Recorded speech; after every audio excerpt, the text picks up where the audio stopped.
Diving is like being a wet astronaut, except you might get eaten at any moment. This world is a strange one. Diving is a way to explore the underwater worlds that exist below the surface.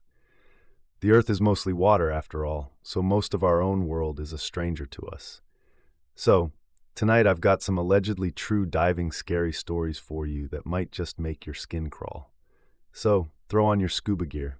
It's time to get wet. Allow me to give you some background on what I do in the region I'm from. I work as a public safety diver for the local sheriff's department. I recover anything and everything that goes into the water, from airplanes and buses to stolen firearms, jewelry, and cars, and sometimes even bodies of both people and pets. Outside of that job, I'm an avid technical wreck diver. Us technical divers go far deeper than the average scuba diver. We have intense training, dive exotic gases like helium, and we run a much higher risk of something going catastrophically wrong.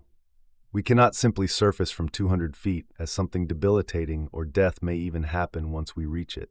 That means when we're down there, we're on our own, and we have to carry everything we need on a single dive. We accept these risks, as the deeper you go, the more pristine and intact the wreck becomes. Honestly, there's no feeling like being the first person to lay eyes on the ship since it sank, and then you become a part of her story. The Great Lakes offer the best shipwreck diving anywhere in the world. The cold, fresh water preserves shipwrecks from the late 1600s all the way to modern times, from wooden sailing ships that look like they can still sail all the way at the bottom of the water, to massive steel freighters that you can't believe were overwhelmed and sunk by a furious lake.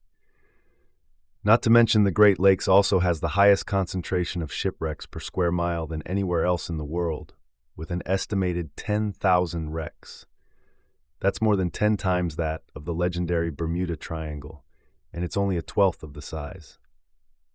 Lake Superior is the largest of the 5 lakes, and also holds the title of the deepest, the coldest, and the most isolated of all the lakes, along with the fewest diveable shipwrecks.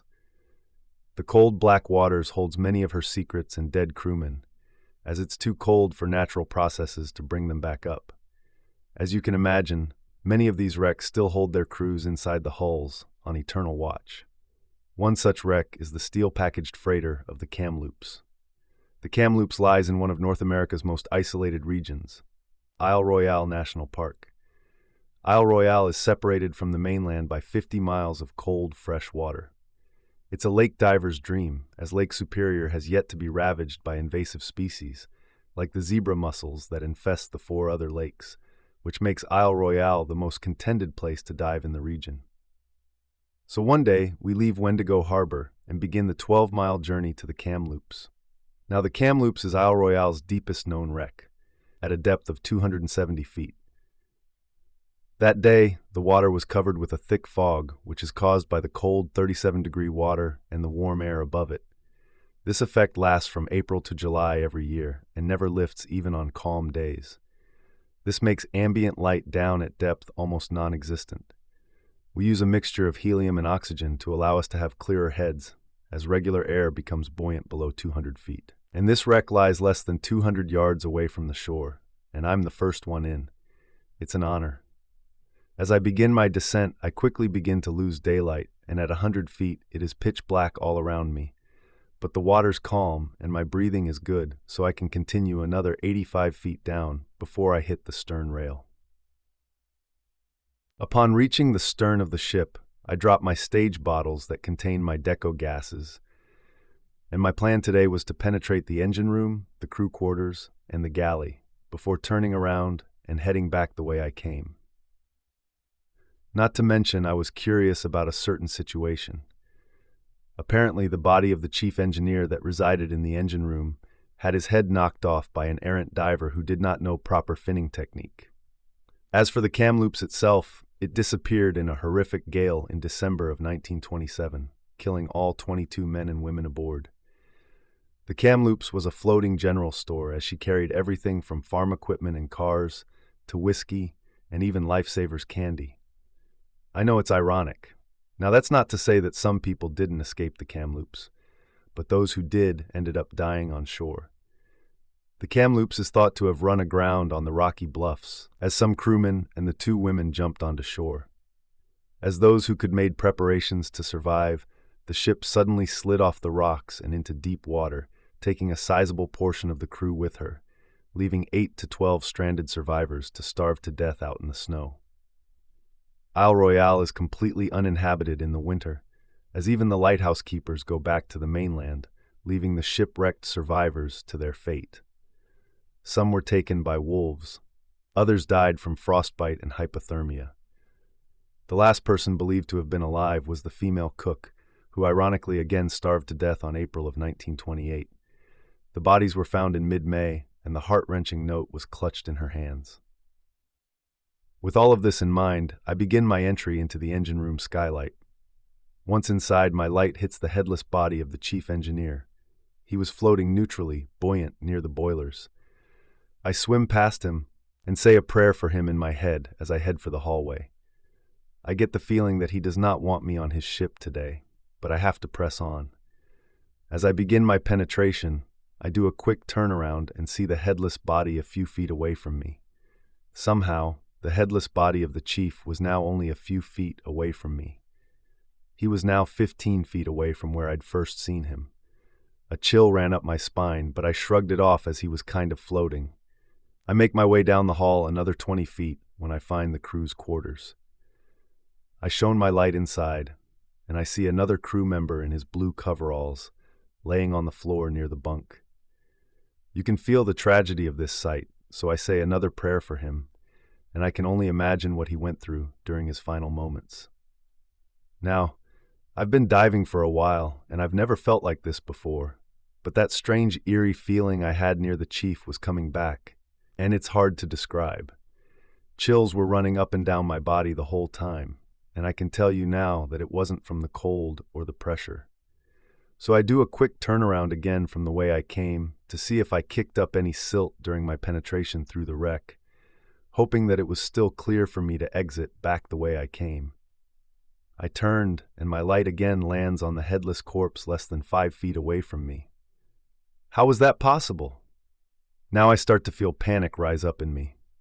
This just isn't right. I deal with bodies on a regular basis, and sure, they float slowly, but they definitely don't follow me around on an abandoned ship. Rational thinking went right out the door, and true fear starts to well up inside me.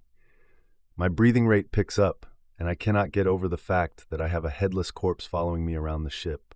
Breathing like this and panicking is exactly what you're not supposed to do at 200 feet. I knew full and well that a dead body wasn't going to hurt me, but I simply cannot bring myself to swim past him and back through the narrow hallway where I would certainly run against him. Touching this corpse was the last thing I wanted to do. I decided that I would try and find an exit in the galley.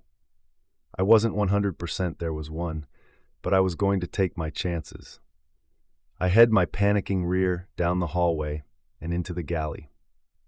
Because I lost my composure, I begin to kick up silt behind me, so there's no going back. But my prayers were answered as I found empty windows and door frames to exit the wreck. I squeeze through the narrow opening and I haul my scared self out of there. I turn around one last time and I shine my light down into the silty galley, and once again chills cover me when I see the headless body floating near the window. I shout through my regulator at the corpse, "You definitely ruined my dive and made me freak out, but you made your point, and now I'm getting the heck out of here." I swim back to where I dropped my Deco Stage bottles, and I begin my long ascent back up.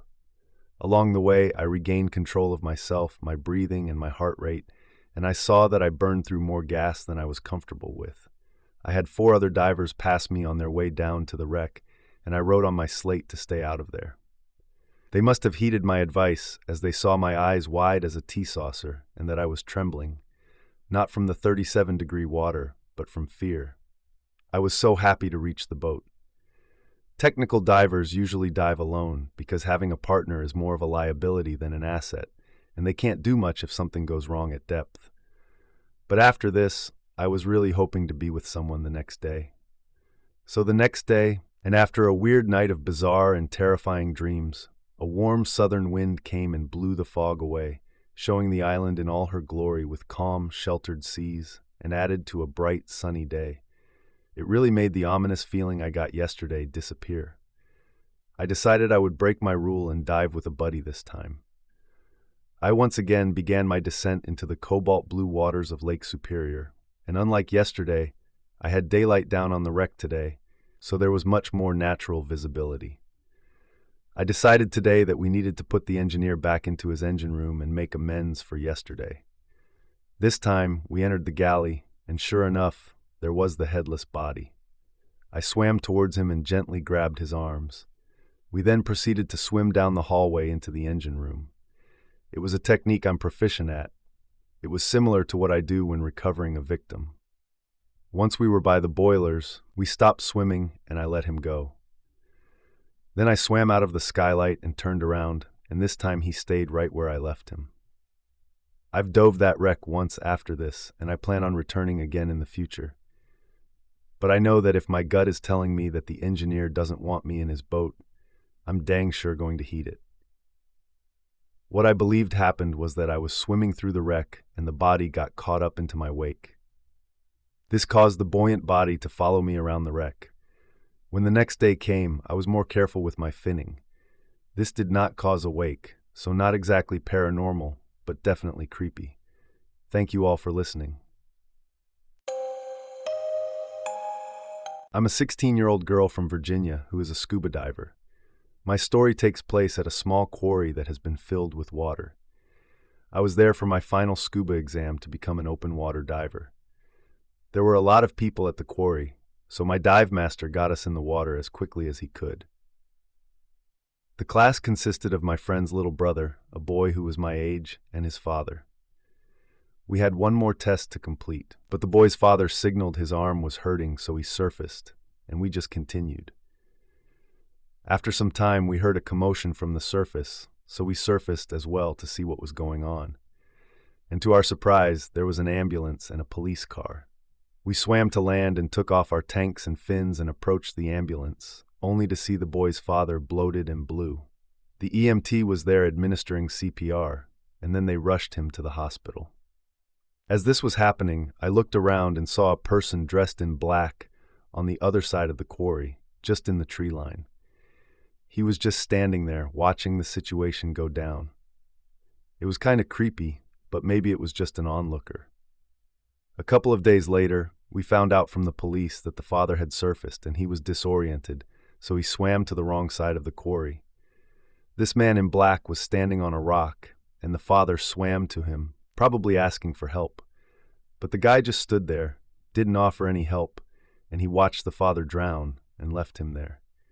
The guy in black wasn't found, and I'm going back to that quarry in a couple of weeks, and I don't want to see that guy again. I live in southern Missouri, where there is almost zilch to do. Luckily, I'm much of an outdoors kind of person, so I often find myself outside, walking through the woods, sitting in the grass and reading a book, stuff like that. A few months back, I decided to take a swim in a nearby pond. Now, don't get me wrong, this really isn't a pond like all the locals call it. It's huge, probably 150 yards across, with waters that reach about 25 to 30 feet deep. But still, to everyone here, it's just that pond. Anyway, one day it was pretty warm out, and the muddy water was actually beginning to look tempting. So without parents around to get onto me for swimming in the nasty water, I walked right in. The water was cool, though a bit gritty from the dirt. All in all, it felt nice, and I stayed in the shallow water, half on shore and half submerged, soaking up the sun while trying not to overheat. Suddenly, I heard a large splash. I gazed out into the distance in the middle of the large pond, and I saw huge ripples as if a big fish had just disturbed the water. It was nothing out of the ordinary, but it did catch my attention. So for a while, I sat there and focused my gaze across the lake's surface, hoping to catch sight of more jumping fish. Well, I didn't have to wait long. Whatever had made those ripples came back, and as soon as I saw it, my eyebrows went lopsided. I had no idea what I was seeing. It looked like the tail of a jet black fish. It just came out of the water, then slammed back down onto the surface. The thing was absolutely massive. Just the tail part alone that I had seen was bigger than me, and I'm about 5'9". To be honest, it almost looked like a tendril of some kind, but I pushed that silly idea out of my head. Ain't nothing in Missouri got tentacles, I told myself. So the next day came, and I was eager to go back to that pond. For one, it was hotter than it was the day before, and two, I really wanted to see that weird fish again. This time, though, I brought some diving goggles so I could hold my breath and dive under the water for a while. They worked fairly well at the public water park, so they were worth a try at least, even if the pond water was cloudy. After a 10-minute walk through the woods, I reached the pond's edge. I took off my shirt and donned my goggles. I even wore swimming trunks for the occasion, which my parents must not have noticed. Then I walked in. I was instantly met with the same gritty coolness from the day before. It was both gross and refreshing, though that might sound a bit bizarre. As soon as the water was up to my collarbone, I dipped my face in the water to test my goggles and to see just how bad the visibility would be. But I was amazed. The dirt and mud floating in the water was only a thin layer at the top. I don't know what was in the water to make it do that, but about a foot below the surface, the water was clear. I was so excited at this point, I began to rush further into the water. I didn't even think about it at the time, but I must have been making quite a commotion to all the creatures underwater. I tried to stay where my feet could touch the bottom as much as I could, taking in big gulps of air before diving several feet under the water, searching the bottom and looking for wildlife. But I was losing hope for getting another look at that jet black fish again. After several dives and seeing nothing of the sort, I was certain that I had scared it away with my commotion. But I continued to dive. It was fun enough, even if I didn't see that strange black fish again. After an hour or two, the sky began to get orange as sunset was coming into view. So I decided to call it a day with plans of coming out tomorrow already rushing through my head. I swam toward the shore, searching with my toes for the floor of the pond. But the first thing I felt with my toes wasn't sand or dirt like I'd expected. The first thing I felt was like wet rubber, and the moment I stepped on it, it pulled itself from under me fast. And then my leg began to burn as if it was on fire, and instantly I panicked. I started to thrash about, trying harder to get to the shore, now confused and terrified at what was causing the pain in my leg. I still couldn't feel the ground below me either. Then, as I paddled like a madman, something told me to turn around. I tried with all my might to ignore this feeling, but curiosity and fear forced me to. I turned around to face the center of the pond. Lo and behold, just below the muddy water in the pond, there was a mass of black only inches from me. It was bigger than any creature I'd ever seen in person. It must have been about 17 or 18 feet long and 6 feet wide. My first thought was that I must have kicked up a different colored soil, clay or something like that. I couldn't move. I was terrified and in denial of what I was seeing. I floated there, staring at this mass of darkness. Then I had the stupidest idea. I wanted to look under the water, past the dirty layer, to see what this thing really was. I wanted to be sure that it was nothing. I wanted to confirm to myself that there was nothing to be scared of. Like the idiot I was, I readied my goggles and I dipped my head slowly into the water. Inch by inch, the debris gave way, and soon I was locking eyes with a creature that seemed to have jumped right out of a sci-fi movie. Its body was completely smooth, like if you touched it, there'd be no resistance, no scales, anything of the sort. There weren't even any fins that I could see. But that wasn't the first and most frightening thing that I saw. The end closest to me was apparently the face. I saw two off-white eyes that seemed to glow under the water. It reminded me of those glow-in-the-dark stars all the kids used to stick in their bedroom ceilings.